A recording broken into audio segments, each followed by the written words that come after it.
हमारे साथ खास बातचीत में आज मौजूद हैं पीएफ कमिश्नर रिजवानुद्दीन सर।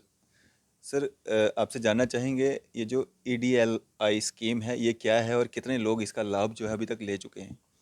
देखिए, एक ईडीएलआई का मतलब है employees deposit linked insurance scheme. ये ईडीएलआई स्कीम 1976 कहलाती है, जो ईपीएफ एक्ट आने के बाद जम्मू कश्मीर और लद्दाख के जितने भी कर्मचारी हैं, इनको इसका लाभ, इनके जो परिवार हैं, नॉर्मली ये जब आप किसी कर्मचारी की मृत्यु हो जाती है, असामयिक मृत्यु हो जाती है कार्य करते हुए, जब वो कार्यरत होता है, तो परिवार में या तो नॉर्मली विडो ही को इंश्योरेंस मिलती है। इसमें अधिकतम राशि जो है 7 लैक्स का 7 लाख के करीब अमाउंट मिलता है, और न्यूनतम 2 लाख है अगर एक व्यक्ति 1 साल तक उसका कंट्रीब्यूशन लगातार जमा हुआ है। तो ये क्या है कि प्रोविडेंट फंड में जितना आप राशि जमा करते रहेंगे, जितनी भी अधिक राशि, जितनी ज़्यादा राशि प्रोविडेंट फंड अकाउंट में रहेगी, उसके अनुपात में ही इसका लाभ मिलता है। तो अभी हमारे पास लेटेस्ट आपको मैं बता दूं कि आज़ादी का जो अमृत महोत्सव चल रहा है, 75 साल आज़ादी के हो गए, तो उस पे ईपीएफओ ने एक लैंडमार्क प्रोग्राम था, फ्लैगशिप प्रोग्राम जिसको कहते हैं हम, उसमें ई नॉमिनेशन पे फोकस था, और ये हमारा एक आइकॉनिक वीक मना रहा है ईपीएफओ, जिसमें कल विमेंस डे था। तो इस वीक में हमारा ये था, पूरा ध्येय था कि जितने भी महिलाओं के क्लेम आएंगे उनको प्राथमिकता देते हुए उनको सेटल करना है। तो यहाँ 2 केसेस ऐसे आए थे जम्मू कार्यालय में, जिसमें कि कर्मचारियों की असामयिक मृत्यु हो गई थी। उसमें एक श्री उमेश शर्मा जी, जो कि केसी फूड्स में कार्यरत थे, उनका दावा प्रपत्र था। तो इसमें ईडीएलआई का बेनिफिट जो है 5,47,000 रुपये लगभग राशि बनी, क्योंकि उमेश शर्मा जी के प्रोविडेंट फंड अकाउंट में लगभग 9 लाख या उससे अधिक राशि बैलेंस में थी। तो मैं ये अनुरोध करूंगा कि जितने भी कर्मचारी हैं वो प्रोविडेंट फंड को निकालें ना। प्रोविडेंट फंड में अधिकतम राशि रहने से ये इंश्योरेंस का लाभ प्राप्त होता है। ऐसे ही एक राम विनय यादव साहब, जो कि सीटीएम चिनाब टेक्सटाइल मिल्स में काम करते थे, उनकी भी मृत्यु होने से उनकी जो पत्नी हैं रीता यादव, उनको लगभग 2.5 लाख का इंश्योरेंस का राशि प्राप्त हुई, क्योंकि इनका बैलेंस उमेश यादव, विनय यादव जी का बैलेंस जो है उमेश शर्मा जी से काफ़ी कम रहा होगा। तो ये डिपेंड करता है कितना बैलेंस है। इस स्कीम का जो कंट्रीब्यूशन है वो 0.5% नियोक्ता द्वारा दिया जाता है, कर्मचारी को इसमें कोई पैसा नहीं देना होता है। तो ये जम्मू कश्मीर और लद्दाख के लिए एक बड़ी सौगात है, सभी कर्मचारियों के लिए। उनको मैं कहूँगा कि एक तो सदस्यता लें प्रोविडेंट फंड की, और प्रोविडेंट फंड का बैलेंस जो है वो मेंटेन रखें, ताकि EDLI employees deposit linked insurance scheme का अधिकतम लाभ उनके परिवार को मिल सके, ये जब भी कोई इवेंचुअलिटी, असामयिक घटना होती है परिवार में। जी सर, अगर सदस्यता लेने की आपने बात की तो कैसे, क्या तरीका है। देखिए, हर वो संस्थान जो कि जे के ईपीएफ एक्ट में कवर्ड था, वो उन पे ये वैधानिक रूप से ईपीएफ एक्ट लागू है, और वो उन सभी नियोक्ताओं से मेरा अनुरोध है कि वे, जो लोग भी पीएफ नहीं भर रहे हैं, वो तुरंत पीएफ भरने लगे। अभी आज हमने पिछले 3-4 दिन से अभियान चलाया हुआ है कि जो लोग पीएफ बिल्कुल भी नहीं भर रहे हैं 2019 से, उनसे संपर्क किया जाए और उनको ईसीआर भरने में सहायता की जाए। तो ऐसे कुछ संस्थान थे, जो आज एक विद्यालय था जो श्रीनगर में, मेरी बात हो रही, व्यक्तिगत तौर पर बात हुई, उनके केवल वो कहते कि अब हमारे 3 ही कर्मचारी रह गए। तो ये लॉ है, देखिए, एक बार एक्ट लागू हो गया तो चाहे आपके पास 3 व्यक्ति हो, एक भी व्यक्ति रहेगा, उसका पीएफ आपको भरना लाजमी है। तो ये बात हर नियोक्ता जान ले। और यहाँ एक बड़ी संख्या में ऐसे छोटे संस्थान हैं जो कि जेके ईपीएफ एक्ट में तो पीएफ भर रहे थे, लेकिन ईपीएफ एक्ट लागू होने के बाद, क्योंकि अब ऑनलाइन सिस्टम हो गया है, तो टेक्निकल कारणों से या कोई भी अन्य वजह की वजह से जो पीएफ नहीं भर रहे हैं, उनसे मैं अनुरोध करूंगा कि सभी जितना भी हमसे हेल्प ले सकते हैं, हमारा हेल्पलाइन नंबर है 6006567049। इस पे संपर्क करें व्हाट्सएप मैसेज के द्वारा।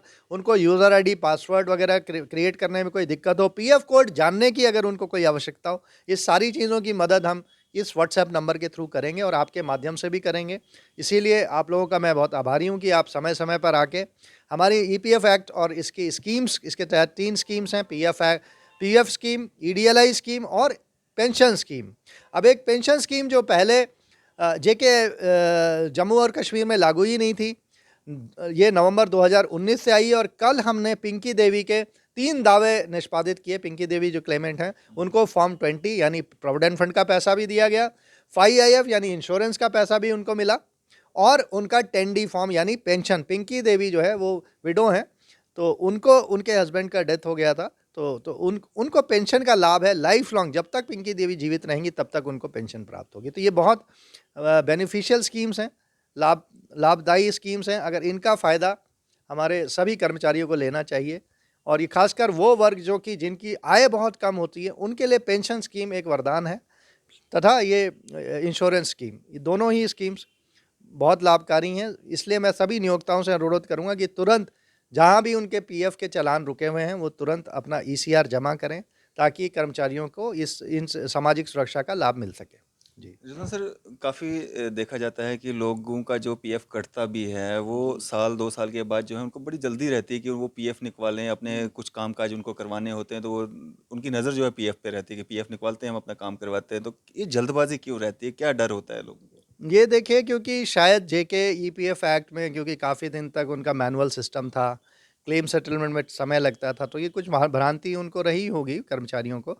लेकिन मैं ये सलाह दूंगा कि पीएफ के पैसे को तुरंत ना निकालें, क्योंकि आपको 8.5% का ब्याज मंथली रनिंग बैलेंस पे मिलता है, जबकि आप बैंक में 2.5 2.7% उससे ज़्यादा इंटरेस्ट नहीं मिलता। तो आप अन्य कामों के लिए अपनी दूसरी राशियों से काम चलाएं। प्रोविडेंट फंड के जो राशि है ये बूंद बूंद करके ये जब बढ़ता है अमाउंट, तो इसमें इंश्योरेंस की राशि का, क्योंकि आपको बहुत बहुत इंपॉर्टेंट पार्ट होता है। अब 5.5 लाख का इंश्योरेंस अगर मिल जाए किसी कर्मचारी को तो ये बड़ी बात है, परिवार के लिए एक राहत की बात होती है। तो इसलिए मैं चाहूँगा कि इसके लिए, तथा पेंशन का जो पात्रता है, पेंशन स्कीम के लिए 10 साल अगर लगातार कंट्रीब्यूटरी सेवा है तो हर व्यक्ति को रिटायरमेंट पेंशन का प्रावधान है। उनको प्रावधान मतलब लाइफ लॉन्ग, जैसे सरकारी कर्मचारियों को पेंशन मिलती है वैसे ही हमारे प्राइवेट क्षेत्र के लोगों को भी पेंशन का प्रावधान है। तो वो तभी वो संभव हो पाएगा कि प्रोविडेंट फंड और पेंशन की मेंबरशिप कितनी ज़्यादा है उसमें। तो पेंशन की अंशदायी सेवा पे ही पेंशन राशि का, पेंशन का की पात्रता बनती है। यदि किसी व्यक्ति का एक दिन भी कंट्रीब्यूशन आया है और उसकी डेथ हो जाती है, मृत्यु हो जाती है, तो उस केस में परिवार को लाइफ लॉन्ग विडो को पेंशन है और 2 बच्चों को एट अ टाइम 25 साल तक पेंशन मिलती है। तो ये बड़ी महत्वपूर्ण योजना है, ये लोग जानें इसको, और इसमें जल्दीबाजी ना करें प्रोविडेंट फंड या पीए पेंशन का पैसा निकालने की। इसको जमा होने दें, और जब एक बार ट्रांसफ़र करें तो यूएन जो है आपका अगर एक्टिवेटेड है तो ऑनलाइन तरीके से वो खुद इस पैसे को दूसरे जहाँ भी जॉब में जाते हैं, जिस काम में भी जाते हैं, वो जिस नौकरी बदलने पे बहुत आसानी से फॉर्म 13 एम्प्लॉई खुद भर के एक 1 यूएन 1 पीएफ मेंबर करके, जो हमारा यूएन पे जब वो यूनिवर्सल अकाउंट नंबर से एंट्री करेंगे, सिस्टम के अंदर जाते हैं, ट्रांसफ़र करा सकते हैं अपने पैसे को। तो ये काम वो करें, पैसा ट्रांसफ़र कराएं, पैसा विड्रॉ करने की जल्दीबाजी में ना रहें। जी जिसमें सर बहुत सारी कंपनीज़ हैं, एजेंसीज़ हैं, होटल्स हैं, रेस्टोरेंट्स हैं, जहाँ पे एम्प्लॉयज़ को जो है 2-2 3-3 महीने के लिए रखा जाता है, जो लोग उनका पीएफ नहीं कटवाते हैं, तो उन पे कैसे आप नज़र रखते हैं और किस तरह की कार्रवाई की जाती है? देखिए, ये एम्प्लॉयर का भी दायित्व है कि कोई भी कर्मचारी कितने दिन भी कार्यरत है उसको पीएफ की सदस्यता देना, उसके लिए वैधानिक तौर पे ये उनकी जिम्मेदारी है। तो क्योंकि कभी भी किसी के साथ कोई घटना हो सकती है, क्योंकि यूनिवर्सल अकाउंट नंबर हमने दिया हुआ है सभी को, तो उससे क्या होता है कि कोई भी व्यक्ति कितने दिन भी कहीं काम करे वो पैसा अकाउंट फॉर हो जाता है। टोटल पैसा जैसे ही एम्प्लॉयर पैसा जमा करता है वो डिस्ट्रीब्यूट होकर यूनिवर्सल अकाउंट में चला जाता है। तो इसलिए अब ये वाली बात तो बिल्कुल, ये लॉजिक तो नहीं माना जा सकता कि किसी को अगर कुछ दिन काम किया तो पीएफ मेंबरशिप नहीं देनी, पीएफ मेंबरशिप देनी है। ये कर्मचारी की भी दायित्व है कि वो हमें बताएं इसके बारे में। अगर कोई ऐसा कर रहा है, पीएफ मेंबरशिप नहीं दे रहा है, तो हम नियोक्ता से संपर्क करेंगे और उनको समझाएंगे लॉ के बारे में। और अभी हमने कई लोगों को ऐसे, जो भी शिकायतें हमारे पास आती हैं, पिछले महीने जो आपके पास निधि आपके निकट में एक कर्मचारी की शिकायत थी, तो आईआईटी में काम कर रहे थे वो, आईआईटी का जो प्रोजेक्ट चल रहा होगा कुछ कंस्ट्रक्शन वर्क, तो 1 साल की सदस्यता एक कर्मचारी को हमने दिलवाया, नियोक्ता ने ही दिया, उनसे सिर्फ उनको बात करके उनको समझा के उन्होंने जमा किया। तो ऐसे कोई केसेस अगर आएंगे तो हम अपने लेवल पे कार्रवाई करेंगे। जी, क्या एक मैसेज देना चाहेंगे? मैसेज यही है कि देखिए, पीएफ एक्ट लागू होने के बाद अभी हमारे पास थोड़ा सा वर्क फोर्स का शॉर्टेज है, तो आपको जो भी कोई सहायता लेनी हो तो हमारे व्हाट्सएप नंबर के थ्रू 6006567049 इस पे व्हाट्सएप मैसेज करें। बार बार फ़ोन कॉल ना करें, एक तो ये बात है। दूसरा, हर व्यक्ति, हर नियोक्ता को ये चाहिए कि जो भी वर्कर जिसकी पात्रता है प्रोविडेंट फंड की, उसको आप लाभार्थी को लाभ दें। पेंशन स्कीम, इंश्योरेंस स्कीम और प्रोविडेंट फंड स्कीम।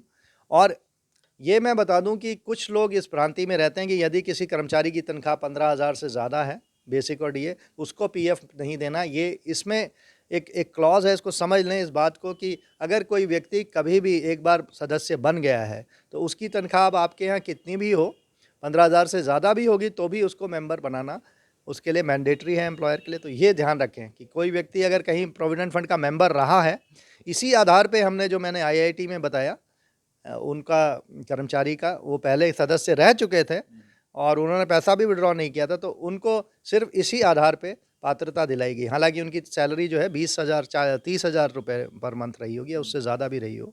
तो ऐसे कर्मचारियों को आपने लाभ देना है। जी, चलिए शुक्रिया सर हमारे साथ बातचीत शुक्रिया, करने थैंक यू। तो ये थे हमारे साथ पीएफ कमिश्नर रिजवानुद्दीन सर। इसी तरह की मज़ीद अपडेट्स के लिए आप देखते रहें न्यूज़ 7 इंडिया। मैं अरफाज मडैंग, कैमरामैन शाहनवाज के साथ।